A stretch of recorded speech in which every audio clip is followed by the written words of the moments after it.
ఈరోజు జిల్లా వ్యాప్తంగా చూసుకుంటే ప్రైవేట్ కార్పొరేట్ విద్యా సంస్థలు పుట్టగొడుగుల వల్లే పుంజుకుంటా ఉన్నాయి. ఈరోజు విద్యాశాఖ అధికారులందరూ కూడా ఏసీ రూములకే పరిమితయ్యి నిద్రపోతూ ఉన్నారని చెప్పేసి ఏసీగా చూడగా పరిశీలిస్తూ ఉన్నాం.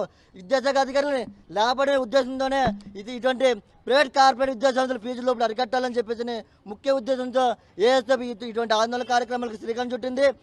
తక్షణమే విద్యాశాఖ అధికారులు నిద్రలేచి తక్షణమే కాకినాడ ఆదిత్య విద్యా సంస్థలపై తనిఖీలు చేసి సమగ్ర విచారణ జరిపించి అటువంటి విద్యా సంస్థలపై చర్యలు తీసుకుని అటువంటి ఆ యాజనపై క్రిమినల్ కేసులు నమోదు చేయకపోతే భవిష్యత్తులో రాష్ట్ర వ్యాప్తంగా ఈ ఉద్యమాన్ని మరింత ఉధృతం చేస్తామని చెప్పేసి, అలాగే ముఖ్యంగా విద్యాశాఖ మంత్రి నారా లోకేష్ గారు కూడా ఇటువంటి విషయంపై స్పందించాలి. ఇప్పటికే ప్రభుత్వం హాలిడేస్ ప్రకటించిన సరే ఇటువంటి ప్రైవేట్ కార్పొరేట్ విద్యా సంస్థల్లో పిల్లలకు హాలిడేస్ ఇవ్వలేదు.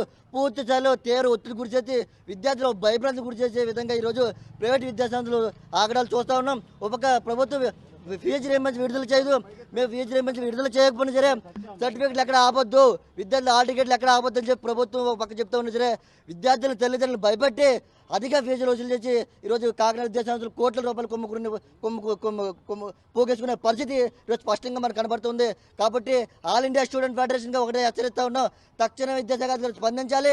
కాకినాడ ఆదిత్య విద్యా సంస్థలపై చర్యలు తీసుకోవాలని చెప్పేసి ప్రధానంగా డిమాండ్ చేస్తా ఉన్నాం. లేని పక్షంలో రాష్ట్ర వ్యాప్తంగా ఆందోళనలు ఉధృతం చేస్తామని తెలియజేస్తా ఉన్నాం.